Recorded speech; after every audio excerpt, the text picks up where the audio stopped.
lagi kita di channel yang penuh imajinasi, informasi gratis, nggak bayar. Subscribe. Assalamualaikum warahmatullahi wabarakatuh. Waalaikumsalam warahmatullahi wabarakatuh. Apa kabar Bang Kijah? Alhamdulillah sehat. Mudah-mudahan Bung Jela juga sehat. Alhamdulillah, amin, rabbal alamin. Mudah-mudahan juga kita sapa dulu para subscriber kita yang setia ini mengikuti channel kita ini. Apa kabar sobat Kicau Jelata? Semoga semua dalam keadaan sehat walafiat, tidak kurang suatu apapun ya. Dan kita hari-hari ini masih bergelut ataupun masih dalam suasana pandemi COVID-19 yang belum berakhir ya. Kita belum tahu kapan berakhirnya, walaupun kemarin kita masih merasa di terowongan yang gelap ya Bang Kica ya. Betul. Di terowongan yang gelap, belum ada titik lampu segala macam titik terangnya ya. Tapi alhamdulillah kemarin sudah ada datang namanya itu apa namanya? Virus antivirusnya. Sudah ada vaksin yang datang yang dibeli oleh pemerintah dari beberapa farmasi luar negeri ya. Ya. Bahkan sudah banyak yang datang ke Indonesia, yang Sinovac dan sebagainya. Dan mudah-mudahan itu sudah merupakan satu titik terang ya Bang ya. Meski kita juga prihatin 2 hari ini kan yang terinfeksi itu udah di atas 1 juta ya. Artinya sesuatu yang kita nggak pernah bayangkan sebelumnya gitu. Dan ada lagi hari ini berita yang sangat mengkhawatirkan kita. Sekjen Rumah Sakit se-Indonesia menyatakan bahwa kalau pandemi nggak terkendali, rumah sakit di Jawa Bali bisa kolaps karena jumlah pasien sangat mengkhawatirkan. Jadi artinya Jawa Bali ya, luar biasa ini Bang. Ya, jadi artinya di satu sisi kita bolehlah memelihara optimisme dengan adanya vaksin, tetapi di sisi lain kita juga harus melihat realitas bahwa tidak serta-merta dengan adanya vaksinasi ini tanpa mengendalikan diri, tanpa pemerintah menegakkan disiplin, maka ya kasus akan terus bertambah begitu. Jadi bolehlah kita optimis, tetapi jangan menghilangkan kewaspadaan kita bahwa pandemi ini masih luar biasa mengancam kita.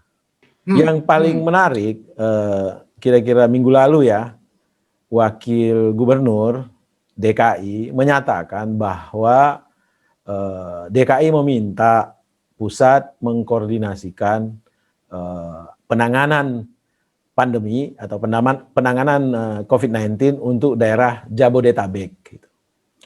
Permintaan itu lahir karena mulai terkait dengan rumah sakit ya, mulai okupasi dari rumah sakit yang ada di DKI itu udah melampaui dari apa namanya itu atau mengkhawatirkan lah gitu.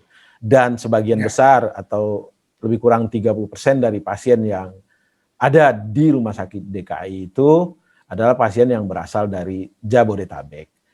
Tentu DKI tidak mungkin menolak ya, karena ini kan masalah hak asasi manusia. Tetapi di sisi lain kan DKI juga punya kewajiban sebagai otoritas di DKI, tentu Pemda DKI berhutang atau katakanlah punya kewajiban yang lebih besar terhadap warganya, gitu ya. Dan karena itu lahirlah apa yang disebut supaya koordinasi penanganan COVID ini diambil oleh pusat. Gitu. Tetapi reaksi yang muncul kadang-kadang menyedihkan sekali gitu. Ada reaksi yang muncul seolah Gubernur Anies menyerah gitu, menyerah terhadap COVID gitu.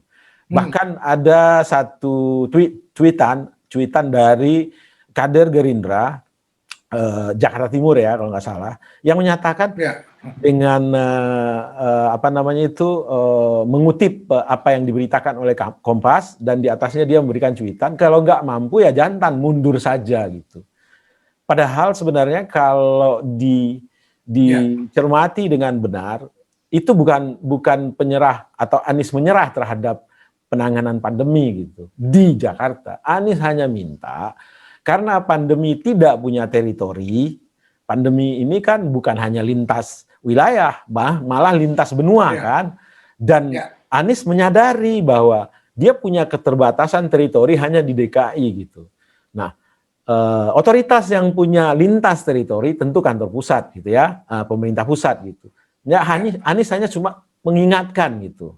Anies cuman ya katakanlah kondisi ini nggak bisa sampai Anies saja gitu. Ini harus ada koordinasi yang punya otoritas terhadap wilayah Jabodetabek. Gitu. Gimana menurut Bung Gela itu?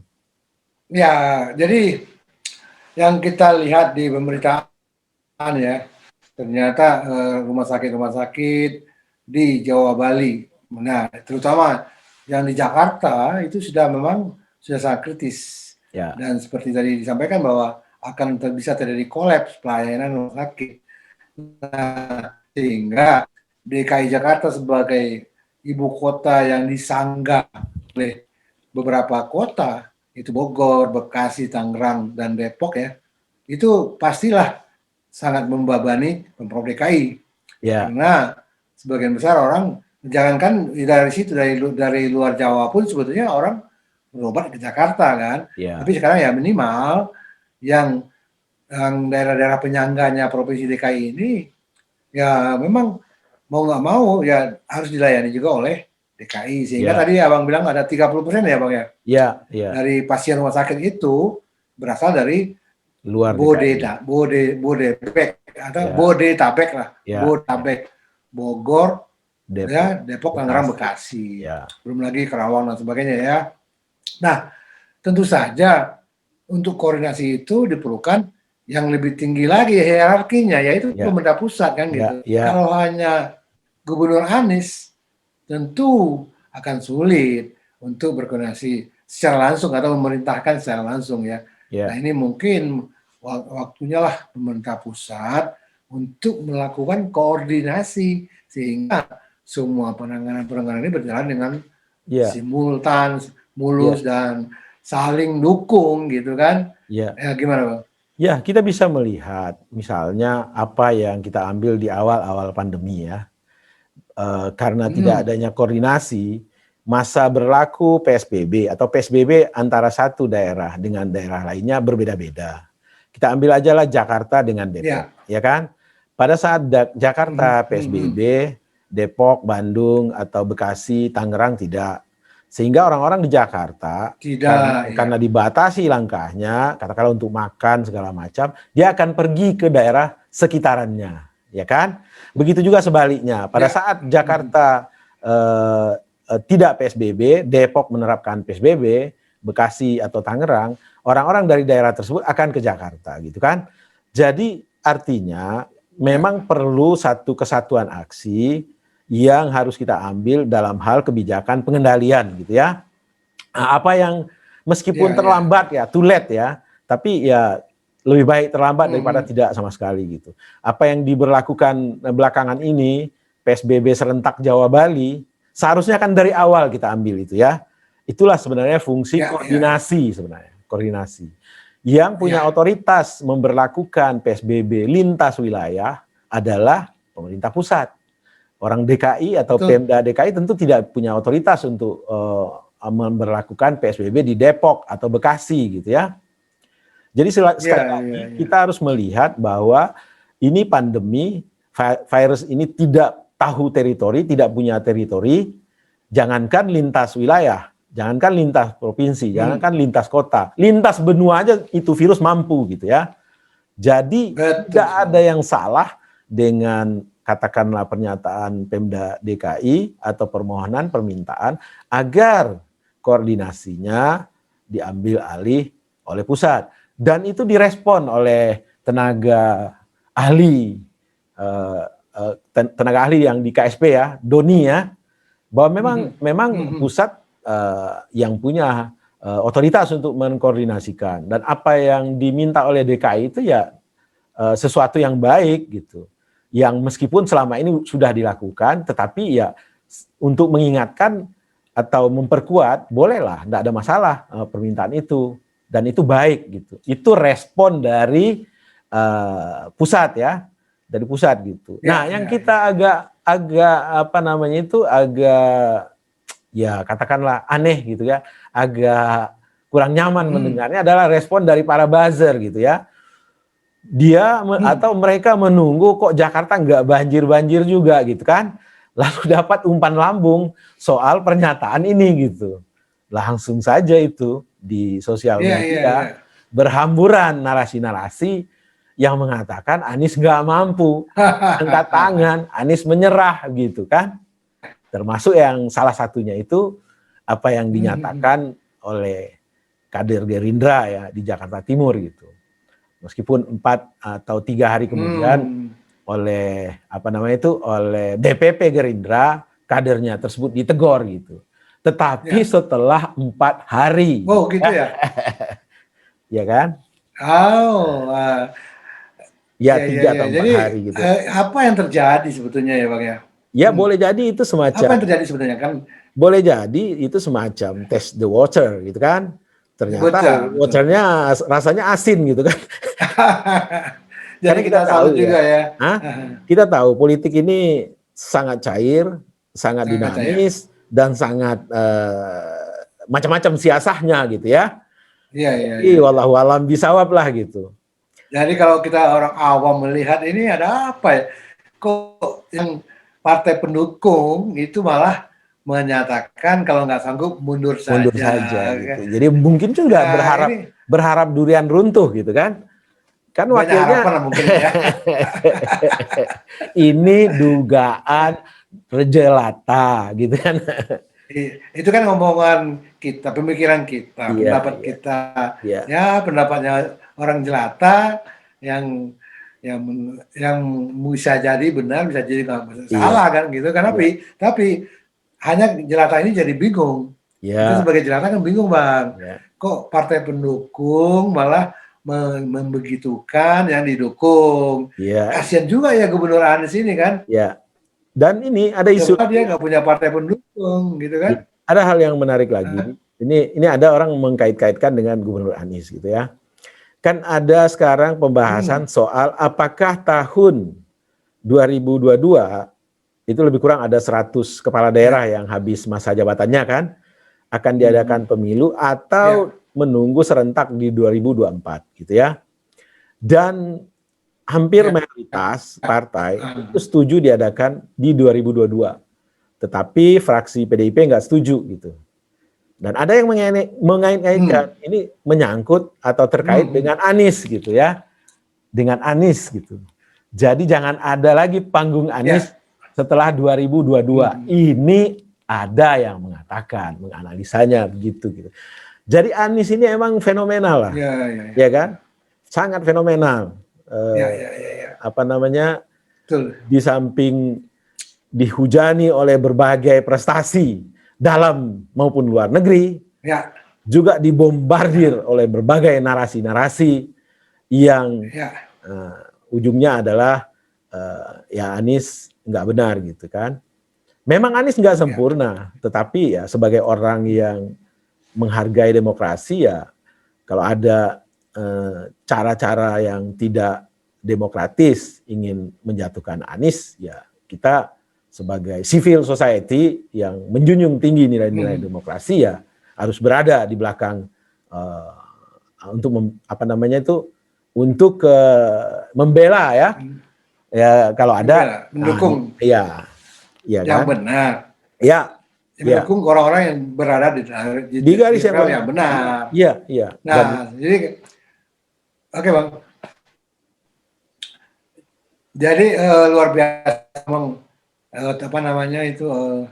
terjangan ya kepada Gubernur Anies ini ya. Oh iya. Yang kita lihat. Tapi mudah-mudahan tentu saja kita berharap atau mendoakan juga supaya Gubernur Anies ini selalu tegar ya, kuat dan tabah gitu kan, menjalani amanah yang udah dibebankan ke beliau gitu kan. Tadi Bang Kica membaca sebuah postingan di Twitter ya, yang dimention adalah KPK dan Novel Baswedan. Isinya kira-kira begini. KPK RI. Apakah Anda kira-kira begitu ya, melindungi Anies Baswedan, ya kan? Kenapa tidak dilakukan investigasi pemeriksaan terhadap, lalu di bawahnya ada gambar beberapa kasus-kasus lah, termasuk antara lain katakanlah Formula E segala macam gitu ya. Nah, ini kan aneh gitu ya. Kalau menurut Iya, Bang iya, iya. Ica, itu kalau mereka punya data, fakta, laporkan gitu ya. Tetapi Ya, mention itu ke KPK, itu yang mention itu menafikan bahwa otoritas dalam investigasi dan penyidikan korupsi itu tidak hanya KPK, ada kejaksaan, ada kepolisian ada gitu. kepolisian. Jadi Iya. seolah-olah mereka membuat narasi Anies itu tidak ada kasus korupsinya karena dilindungi oleh Novel Baswedan yang ada di KPK. Ini kan narasi yang jahat sekali dan sekaligus menafikan potensi atau kemampuan otoritas dari kepolisian dan kejaksaan gitu. Jadi beginilah model-model Ya. buzzer yang menyerang tetapi tidak punya apa namanya itu dasar logika yang masuk akal gitu. Ya, tapi saya Ya. pikir masyarakat juga tahu, Bang, bahwa KPK itu bukan Novel Baswedan. Itu dia. KPK itu lembaga yang super sekali, tidak bisa Dan hanya dikendalikan oleh satu orang, ya, gitu kan? dan bukan hanya KPK yang punya otoritas untuk mengusut, menyelidiki, Iya, menyidik kasus-kasus korupsi. Ada iya, kepolisian, ada kejaksaan betul. gitu. Kalau Iya, mereka iya, mention hanya KPK, mereka nggak menganggap bahwa keberadaan kejaksaan dan kepolisian tidak bekerja, dianggap mereka kan. Itu kan iya, logika betul. yang sesat gitu. Kita tahu persis Padahal kepolisian dan kejaksaan benar-benar bekerja juga dengan maksimum kan. maksimal dan Ya, mereka juga selalu berdiri memperbaiki sistem, memperbaiki prosedur, ya, ya, memperbaiki internal mereka ya. ya, Ya, loh. ya. Karena harapannya kan KPK ini hanya ya, sementara kan. Betul. Justru KPK ini dihadirkan untuk mengembalikan kembali fungsi-fungsi dari kepolisian dan Ya, iya, iya, kejaksaan. iya, iya, Mungkin sebentar lagi KPK juga bubar, tapi kepolisian dan kejaksaan sudah sangat berdaya, iya, iya, iya. besar gitu. Betul, betul. Jadi saya kira itu mungkin Siap. yang bisa rakyat jelata juga tahu barangkali Bang bahwa tidak hanya seorang Novel Baswedan bisa melindungi Anies Baswedan karena Iya, KPK itu lembaga yang besar yang terdiri dari banyak unsur ya dari kejaksaan, dari kepolisian, dari profesional dan sebagainya. iya, Tapi itulah mudah-mudahan kita doakan Gubernur Anies ini bisa tabah ya, dengan kuat selalu tegar menjalankan iya, pemerintahan di DKI Jakarta ini. siap. Dan kita lihat kemarin ya ada mengantisipasi banjir, semua sudah disiapkan, tahu-tahu rumah pompa kabelnya Ya itu diputus-putus, dia, itu itu dia, juga itu satu dia, hal itu yang dia. luar biasa ya. Ya, Nah, kenapa kok bisa seperti itu? Kan bertanya-tanya juga kita. Emang ya, rumah pompa segitu vital itu tidak dijaga? Tidak ya, dijaga oleh masyarakat, oleh petugasnya ataupun oleh ya, pihak-pihak keamanan. Nah, ya, jadi ya, pertanyaan juga, kok bisa? Kan gambarnya ada tuh Bang. Jadi mudah-mudahan itu aja Bang. Saya ya, kira kicau kita hari ini siap. dan kita harapkan semua marilah kita dewasa ya Mm-mm. menghadapi hal-hal yang seperti ini Ya, untuk kebaikan dan kebersamaan ya. bersama.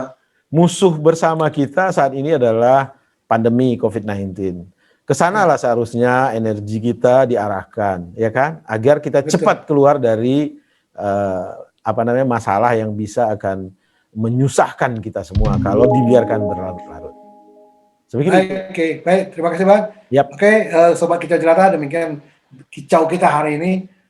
Salam sehat dan bahagia selalu. Assalamualaikum warahmatullahi wabarakatuh. Waalaikumsalam warahmatullahi wabarakatuh.